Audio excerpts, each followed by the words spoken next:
Because when all of this is over, what are we going to do?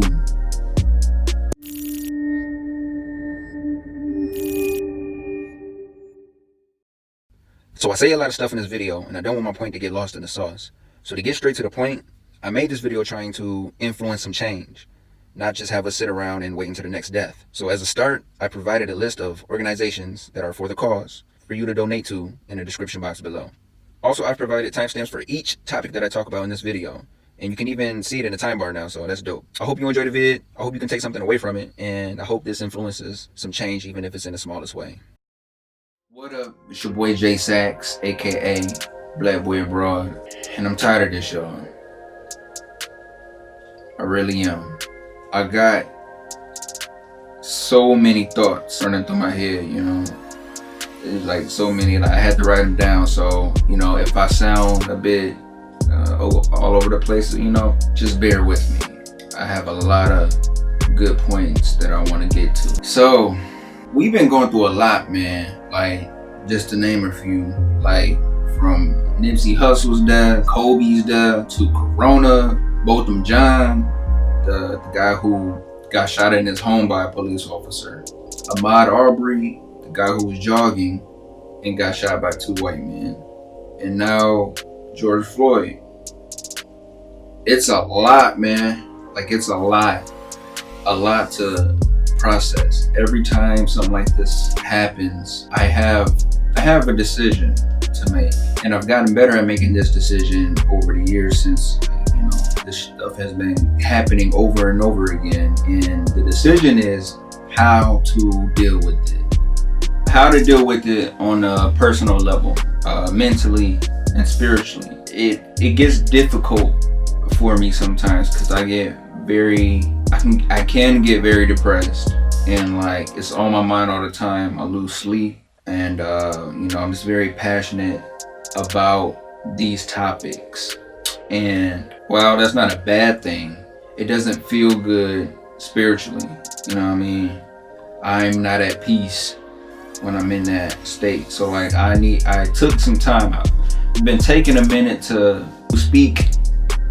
I've been taking a minute to speak on the situation because that's one thing. I needed to decompress from everything, get my mind right, get my energies right before I was ready to put out the message that I wanted to put out to the world.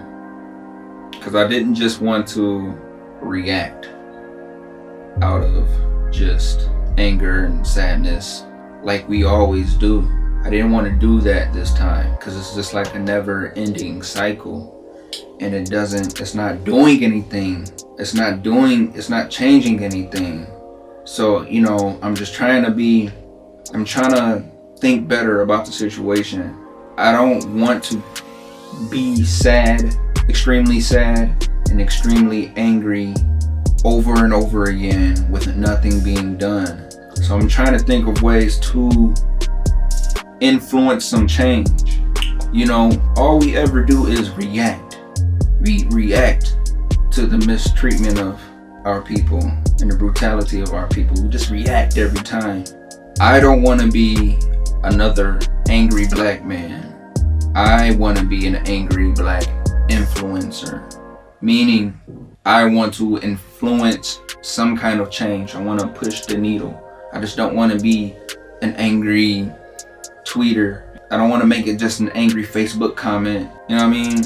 Angry Instagram post. I want to be an angry influencer, angry black influencer, thinking of ways to push the needle for our culture. Because I mean, like, how much do we really care if we're not looking for solutions? You know, do we just want to complain, or do we want to fix it? So now let's get on to the topics that I want to talk about. Now see, majority of people are talking to the oppressors, you know, the messages that they're putting out to the world. They're talking to the cops and racist people, which is absolutely necessary. But what I feel is equally necessary is having conversations amongst ourselves, our people, our culture. Because when all of this is over, what are we going to do? We're gonna wait till the next one and do this all over again? What are we gonna do? When this is over, when the riots is over, you know, the buzz dies down, and please don't misconstrue my use of language by saying buzz. But when all of this dies down, what we gonna do? What are we going to do? We just gonna wait to the next death like we've been doing? I'm gonna tell you what I feel we need to do. We need to take action, not have reactions. Meaning, we need to take consistent action and not have occasional reactions. Every once in 6 months, somebody else died by police brutality or racist, then we react to that. You know what I mean? This happens, then we react to that. We're not initiating anything. We're just reacting to death after death. We need to stop being victim to cause and effect, and cause and effect. Meaning we need to initiate something then to where they're playing at our game. They have to, you know, we affect them. They have to play off of us. They had their foot on our necks. We need to put our foot on their neck. And that doesn't necessarily mean rioting. I'm gonna get to that now, the rioting and the protests and my view on it all. Now, I can't tell people how to be mad. You know what I mean? I can't tell them how to react to situations. That's on them. And especially the ones directly affected by it. Like the ones in the city of George Floyd and anyone else. But this is what I don't like about it, okay? First of all, let me say this first. People who think rioting is the way to go, do you genuinely think that's gonna bring change? And if that's the case, are you sure you're ready for that change? Meaning the result of rioting. Y'all gotta remember, we got Trump in the White House, a former rich ass civilian who don't care about none of y'all. We got him in the White House, the president. The man said, "You loot, we shoot," or something like that.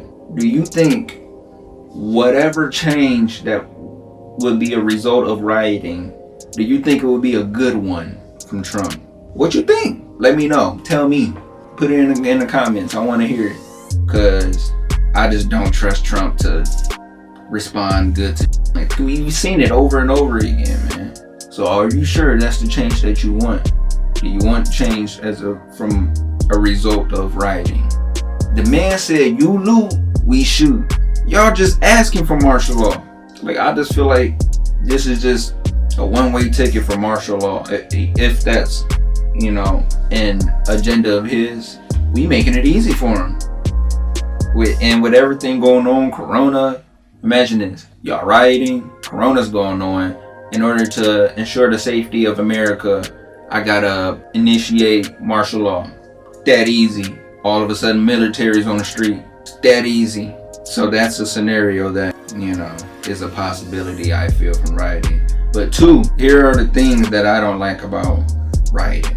A lot of people out here doing stuff that has nothing to do with George Floyd.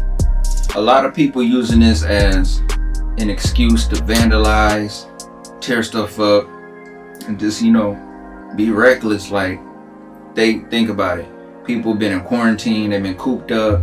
This is some action.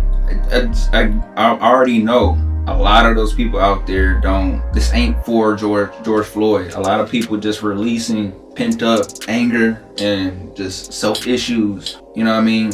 Like, and people, this, like, I see some people not even serious about this. Like, I see Facebook stories, Instagram stories where people out there kikiing and giggling and whatnot. Try not to cuss. But yeah, people out there kikiing and giggling and just like not taking it serious. Like, that's not protesting, that's not rioting with, you know, like passion. They just out there doing dumb stuff. So another thing I don't like about it, the looting, the stealing. Like, what that got to do with George Floyd? 1, 2. Watch this. Given the experience you have covering these protests, Deborah, and it sounds like from your experience, you see someone actually walking away with a cheesecake there after the Cheesecake Factory was looted. What that got to do with George Floyd? A cheesecake? Really? A whole cheesecake, not a slice, a whole cheesecake. What that got to do with George Floyd? Like, come on, man. This is what I'm talking about. What else? People who aren't black, who are supporters of Black Lives Matter, not staying in their lane. That's pissing me off. Watch this. See, then look. I want you to know this is not. Don't police people's way of expressing themselves. This is not a black woman who's putting Black Lives Matter. I just want you to know that when. Right, but y'all doing that for us, and we ain't asked you to do that. Listen, don't spray stuff out here when they gonna blame black people for this, and black people didn't do it. There's some black person, but if we wanted you to do it, we would have asked.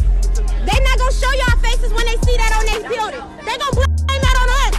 Y'all are part of the problem. News come on, they gonna say we did that. We didn't do that.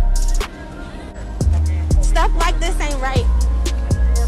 Stuff like this ain't right. That's what the problem is. We out here. Now see, them women had a great point. Let's say they were peaceful protesting there, right? She's absolutely right. People gonna see that and think black people did that. And even if we do, that's okay. If we do it. But you, non-black person, even if you are supporting us, don't need to do that. We didn't ask you to do that. Just support us with your voice. You know what I mean? Because, like, you know, you make us look bad. And it's not even that. There's white people tearing up cars and stuff. I think J.R. Smith just beat somebody up who was white. He broke his window. He broke his car window. And that's what I'm saying. Like, it's not just black people out here tearing stuff up. It's other people using this as an excuse to tear stuff up. I don't like that. I don't like that at all. I think that it's the same for cops. I think a lot of these cops who didn't have anything to do with the George Floyd situation is using the riots as an excuse to release pent-up anger, self-issues. They, you know, doing unnecessary stuff like cops always do, but you know what I mean? Like look at this. Look at this.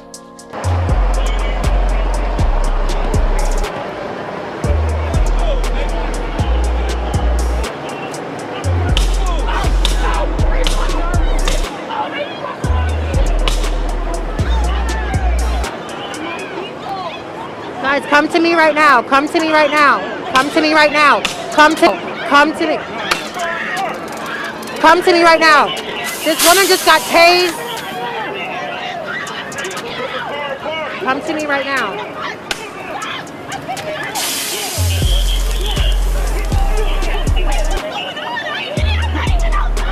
Come to me right now.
Put him down, man.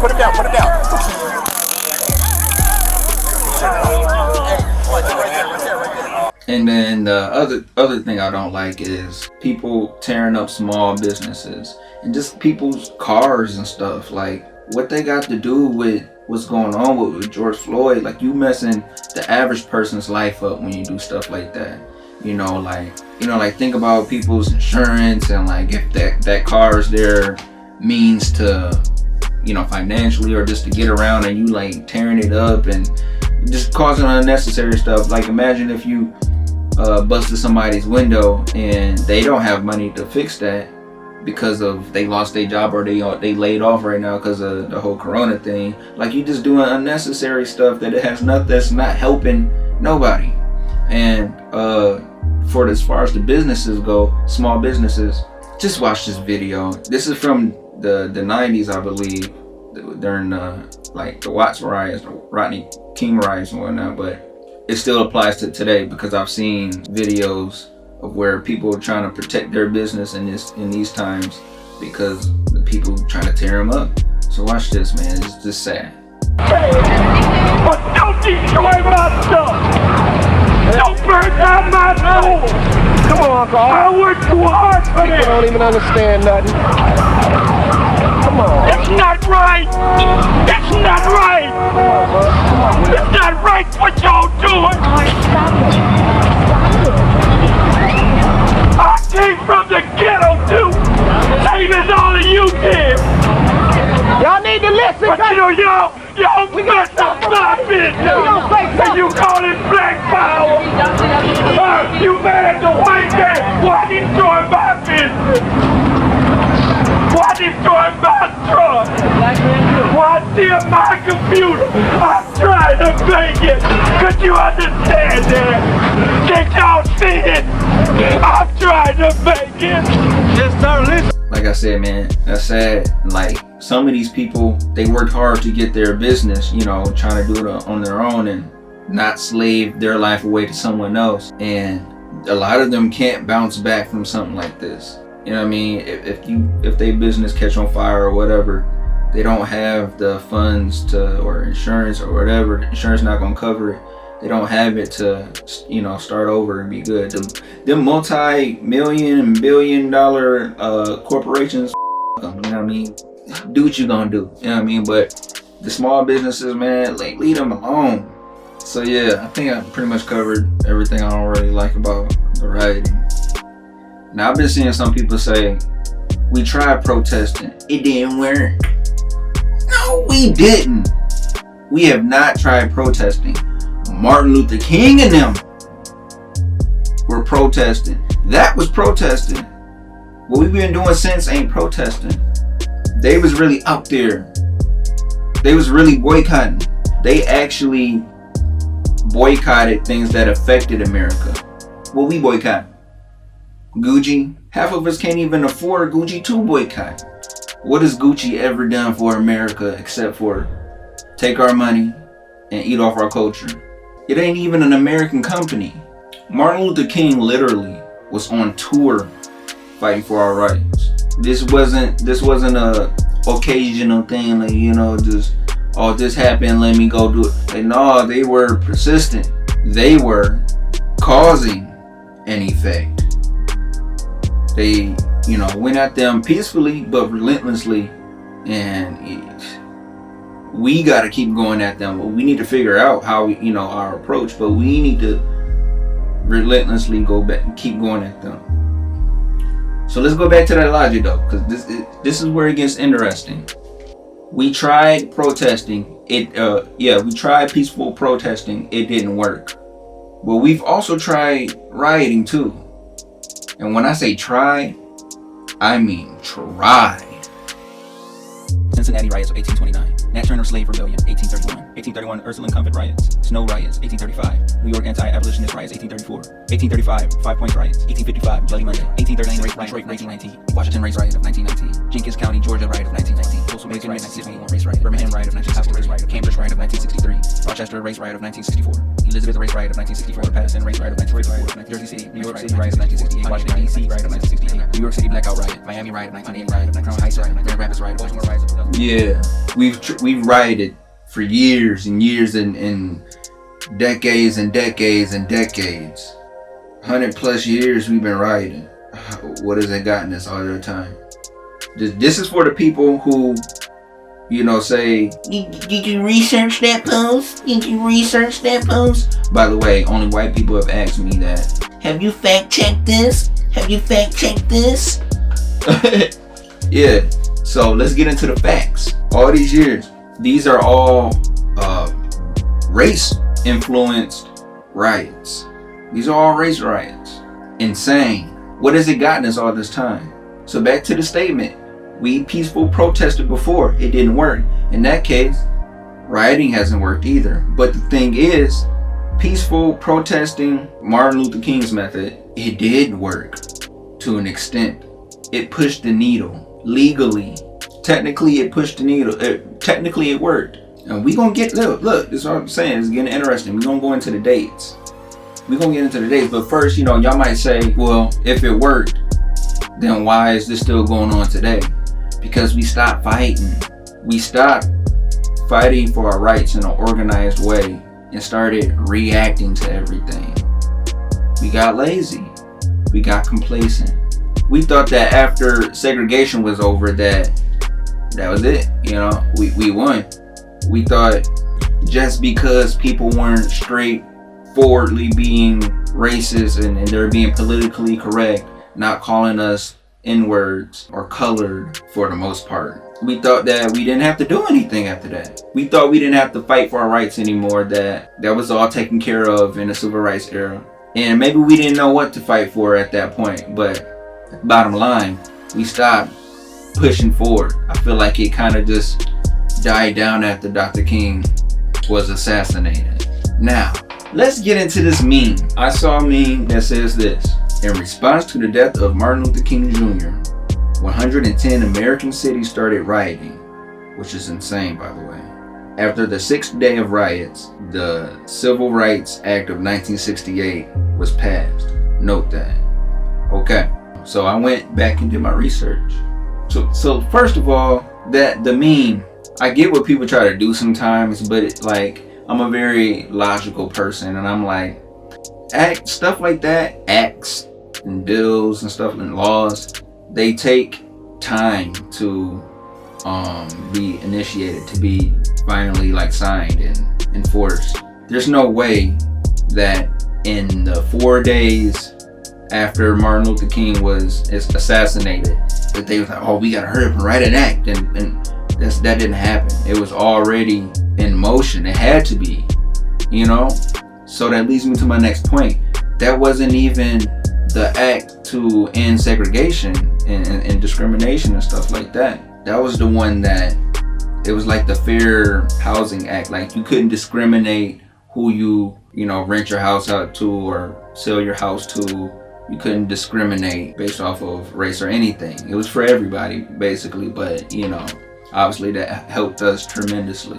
But that wasn't the initial act to like end segregation and stuff like that. If my information is correct, the initial act that ended the segregation was in 1964. That was the one where they said you can't discriminate and all that. Look, I'm gonna read it out to you. The Civil Rights Act of 1964 is a landmark civil rights and labor law in the United States that outlaws discrimination based on race, color, religion, sex, or national origin. It prohibits unequal application of voter registration requirements and racial segregation in schools, employment, and public accommodations. So yeah, it's pretty self-explanatory. It ended segregation and all of that. And discrimination made it wrong. So like, I know what they be trying to do with the memes, but like, it's kind of like misleading. It's not, they're kind of trying to say that when Martin Luther King was assassinated, something happened. And that's not how it worked. Let's get into the dates. The original, the 1964 Civil Rights Act. Let's see what happened before then. When was Martin Luther King's I Have a Dream speech? August 28, 1963. Here's a summary from Wikipedia. I Have a Dream is a public speech that was delivered by American civil rights activist I Martin know all Luther of that. A year later, I don't know if it's a little over or a little under, but a year later, that's when, after the march the gathering at in Washington, the famous, beautiful "I Have a Dream" speech. A year after that, the actual act to end segregation and discrimination, that happened after that speech. They trying to make it seem like it happened after the riots. No, that it didn't happen then. It happened after what Martin Luther King was doing. Now, hold on now. So I play devil's advocate with I'm not biased with my thoughts. I try to look at a different perspective when I'm thinking something. So I'm like, okay, if I did my research on Martin Luther King, let me do my research on the riots. So you remember the riots list from earlier, right? Okay. And this is for the people who are arguing that riots are, this is what we need right now, it's good or whatever. I'm playing to your theory, okay? There were a boatload of riots in the 60s, from like 63 to 68. It was just a boatload of riots, especially 67. 67, they called it the long hot summer or something like that, because it was just riot after riot after riot, just all over America, I guess. Which I didn't know this stuff until I just looked it up. Now, 1968, after Martin Luther King was assassinated, there was 125 cities rioting. Insane. And it's kind of like this, like today reminds me of that. You know what I mean? Like it's just kind of reminiscent of that. So there were plenty before and there are plenty after that. Now, to your point, Riot supporter, you could say the Civil Rights Acts got passed due to the rioting. You could argue that. My counter to that is, why didn't the rioting work until the Martin Luther King movement? Why didn't it work? It was going on for decades and decades and decades before that. Why didn't it work until Martin Luther King came into the picture? What was different? Martin Luther King's approach was different. It didn't work all that time. Think about it.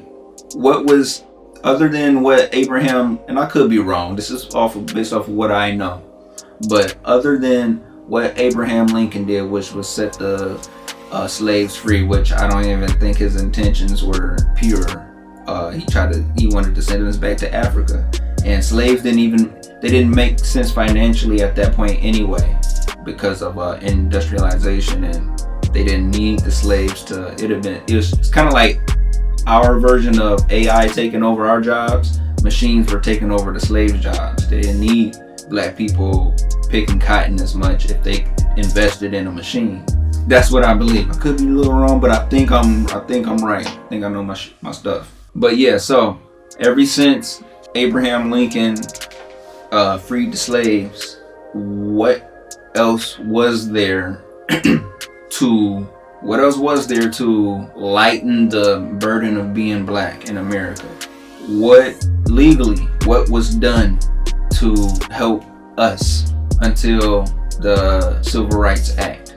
I don't believe anything.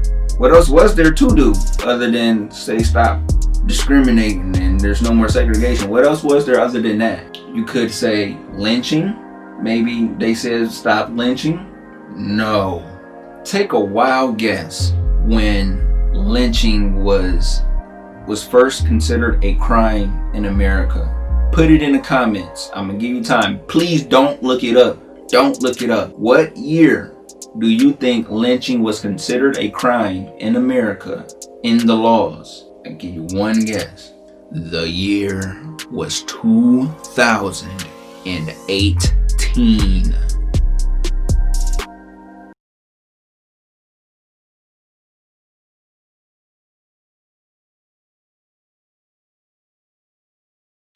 Wild. And you ask, okay, so wait, what was it all that time? I'm wondering. I'm like, what? Maybe they still, obviously, up until this point, considered it to be a murder. But like, to acknowledge lynching was a different thing. Meaning, it's kind of like sodomy compared to rape. It's still rape, but they will refer to sodomy to tell you like the severity of the rape. to tell you, you know, like what it was. It's kind of like the same I feel with the lynching. Like, yeah, it's still murder at the end of the day, but no, it's like a heinous crime. It's a heinous murder. It's lynching, and that wasn't considered a crime in the law until 2018. Wild. So yeah, back to my point. If rioting is the answer, why didn't it work all that time? And you know what? I'm not saying I don't care about the rioting as long as it's done right. I don't really. It's not that I'm like anti-riot, but like I feel like it has its place, and I'm willing to accept that. I'm willing to accept in the civil rights movement that it was the combination of both. It was like, you know, the balance of how the peaceful protesting with Martin Luther King and the frequency of the rioting in the 60s. So I'm willing to, you know, accept that. So you see, I'm trying to enforce the importance of like why I feel that what Dr. Martin Luther King did worked, and I want to translate it into today's times. You see, Dr. King and everyone involved in the civil rights movement, in the peaceful civil rights movement, they didn't just go out one day and have it all together. Like, they had to have meetings and have an understanding that no matter what happens, this is how we carry ourselves. And where is that today? You know, they were a brother and sisterhood. We're all over the place. They were a fellowship. What are we? Lost souls. You know, like, a lot of changes came from the civil rights movement, and I feel like we have taken it for granted. We're very complacent with our lifestyle and not realizing that it's only like this because of the work that they put in back then, and we feel like the fight is over. We take for granted what Dr. King did. We take for granted what Malcolm X did and Rosa Parks and everybody involved in the civil rights movement. We take for granted what they've done. That alone shows how far we've come. The fact that we even have the option to be complacent, to take what they did for granted, that shows how far we've come. But as you can see, we still got a long way to go. So like, we can't let up, we can't stop. We gotta stop reacting and start taking action. I want my kids and my grandkids and your grandkids to have the option to take for granted the things that we could be doing today. I truly want that. I want them to have the option to take it for granted. Obviously, I wouldn't want them to take it for granted, but I want them to have the option to take for granted the things that we could be doing today, dollar by dollar, brick by brick. So I'm wrapping this up. I'm about to wrap this up, but how could we translate what Martin Luther King was doing back then into today's time? What would it look like to me?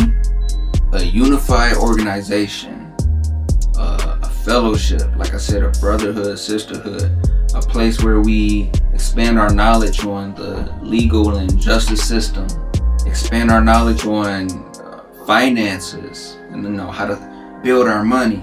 Monthly marches, even if it's not anything about rights, it could just be spreading awareness. So monthly marches and monthly events and community service. But for our neighborhoods, in-house black lawyers to help with cases where we don't get represented well. We don't get represented well in general, but you know, in cases, unjust cases, you know, in-house black lawyers. Black banks would be amazing. Aid to the families who are affected by police brutality or racism, and just families like George Floyd and Eric Gardner and Mike Brown and Trayvon Martin and Tamir Rice and Sandy Bland, like families where, you know, no amount of money can replace their loved one, but support and however it comes it's better than nothing, you know. But structure, like, I really think that would be amazing. Visits to schools and classes on for adults and more importantly children on how to carry yourself around policemen. Not saying, you know, be yes master or nothing like that, but just what's the best way to carry yourself around a policeman. Not taking away the accountability from the officers. Obviously they need to fix their shit, but you know, this is the best way on how to carry ourselves and just in public in general. A place where we get taught our rights and we learn how to teach people and teach kids their rights and learn how where they learn how to recite them front to back. No problem. They can recite them fluently. Produce our own products, buy our own products, stop giving our money to these foreign cultures. Be selfish with our race and our culture. Be protective, empower each other, and not tear each other down. How we gonna win the fight against them if we can't win the fight against ourselves? You know, in conclusion, all this got me thinking, what can I do to push the needle? What can we do to push the needle forward? The needle for change. We keep thinking change will come, it'll come one day. Nah, we gotta be the change. We gotta be the change we wanna see. So keep rioting, I don't care. But what we gonna do after that? The change starts within. Thanks. Gone. Let me tell you something. That's the problem that we got. That you see right now, it's gonna happen 10 years from now. And at 26, you're gonna be doing the same thing I'm doing. You understand that? 10 years. You're gonna be right here too. But he also got to. So what I need you to do right now at 16 is come up with a better way. Cause how we doing it, it ain't working. He angry at 46. I'm angry at 31. You angry at 16. It's old, you understand me? Putting yourself in harm's way is not the way. No, it's not. You and the other your counterparts the same age and that has that same power. Y'all come up with a better way. Cause we ain't doing it. Oh my God.